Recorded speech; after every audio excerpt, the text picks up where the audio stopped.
Hi ఈ రోజు పొద్దున్న సిరుల్లో ఏం జరిగిందో ఇంకా స్టోరీ విషయం లేకపోతే ఇంకా అందరూ జాతరకైతే వెళ్ళున్నారు కదా. జాతరకి వెళ్ళిన తర్వాత వాళ్ళ మేనమామ వాళ్ళ నాన్ని అదే చక్రి వాళ్ళ నాన్ని కత్తితో పొడవడానికి వచ్చినప్పుడు ఇంకా వీళ్ళందా అడుగుతారు, అసలు ఎందుకు ఇప్పుడు పగని ఇప్పుడెందుకు మీరు తీర్చుకోవాలనుకుంటున్నారు అని చెప్పేసి అట్లా మహాలక్ష్మి గాని అటు చక్రి వాళ్ళ మేనత్త గాని అందరూ అడుగుతారు. ఇంకా వాళ్ళ మేనత్త కూడా అడుగుతుంది, అదేంటది నీకు మీ అక్క మీద అంత ప్రేమ ఉన్నప్పుడు మీ అక్క పిల్లకాయ మీద నీకు ఎందుకు అంత ప్రేమ లేదు, ఎందుకు వాళ్ళు చంపాలనుకుంటున్నావు అని చెప్పి అడుగుతుంది అనమాట. అడిగేసరికి ఆయన మారిపోతాడంటే మారిపోడు, కాకపోతే ఆయన కొంచెం మంచివాడు మన తన ఉన్న మనిషి అనమాట. అతను నేను అప్పుడే మారిపోయి 20 సంవత్సరాల నుంచి ఉన్న పగని చిటికలో మారిపోయాడా? మారిపోలేదు.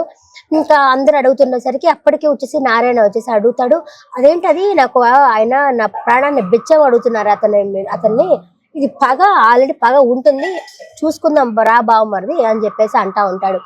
అందులోపల వాళ్ళ మేనమామ కూడా ఉండి అంటాడు, చూసావా అతనికి పొగరైతే తగ్గలేదు, నేను మీ మొహం చూసి వదిలేస్తున్నాను కానీ లేకపోతేనా అతన్ని అంత చూసేవాడిని అని చెప్పి వాళ్ళ మేనమామ కూడా అంటాడు అనమాట. ఇంకా మాధవ వచ్చేసి మాకు వచ్చినప్పటి నుంచి అమ్మ తెలియదు, అమ్మ ప్రేమ అనేది లేదు అని చెప్పి తనైతే మాట్లాడుతున్నాడు. మా నాయన జైలుకి వెళ్ళినప్పుడు వచ్చి మమ్మల్ని జైలుకి వెళ్ళిన వాళ్ళ కొడుకు అని చెప్పి అందరూ పిలిచేవాళ్ళు, మాకు ప్రేమ అనేది దక్కలేదు అని చెప్పి మాట్లాడతారు. మేనమామ కదా ఎలా అయినా సరే మాట్లాడతాడు. పాపం ఆయనకి అయ్యో అనిపిస్తుంది కానీ వీళ్ళనైతే ఏం చేయలేడు. ఇంకా వాళ్ళ అత్త కూడా చెప్తుంది, వద్దు వద్దు ఈ చంపుకోవడాలు అవంతా ఏం వద్దు అని చెప్పేసి చెప్తుంది. సరే మొత్తానికైతే ఆయనైతే ఏమీ చేయలేదు. వాళ్ళు చెప్తారనమాట, వాళ్ళు సంవత్సరానికి ఒకసారి వచ్చి మొక్కు తీర్చుకొని పోతూ ఉంటారులే, నువ్వేం చేయొద్దు వాళ్ళని అనేసి వాళ్ళైతే చెప్తారు. సరే అని చెప్పేసి వాళ్ళంతా ఇంకా రిటర్న్ ప్రయాణం అవుతారు, రిటర్న్ వచ్చేస్తా ఉంటారనమాట.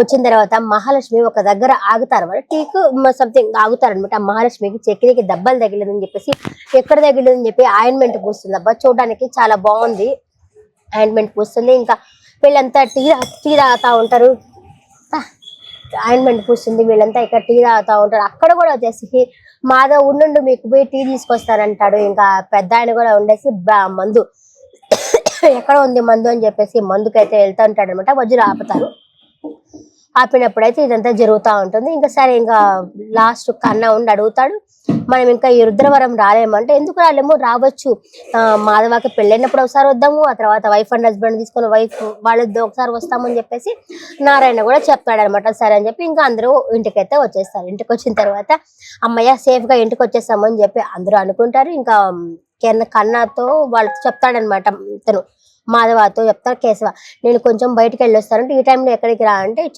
కొంచెం శైలజాన్ని కలవాలి అని చెప్పాడు. సరే ఈ టైంలో వద్దు అని చెప్పి అందరూ చెప్తారు, లేదు లేదు కొంచెం వెళ్ళాలా అని చెప్పేసి బయలుదేరతాడు. బయలుదేరినప్పుడు ఇంకా మహాలక్ష్మి కానీ వాళ్ళని చెప్తారు, ఒంటరిగా పోతున్నారు నువ్వు వెళ్ళు అనేసి చక్రితో చెప్తాడు. సరే వెళ్తానని చెప్పేటప్పుడు ఇంకా కేశవ బయలుదేరేసి అట్లా వెళ్ళిపోతా ఉంటాడు అనమాట. ఇంకా చక్రి ఆటో అయితే వెనకాలైతే వస్తాడు, అతను పిలుచుకుంటా వస్తాడు, కానీ ఇతను వెళ్ళిపోతాడు. ఇంకా ఇతను వచ్చేసి శైలజ వాళ్ళ ఇంటికైతే వస్తాడు. వచ్చి శైలజకి ఫోన్ చేస్తాడు, నేను బయట ఉన్నాను రా అంటే ఏంటి నేను ప్రెగ్నెంట్ అని చెప్పి చూడడానికి వచ్చావా, ఇలా సరదాగా మాట్లాడుతుంటుంది.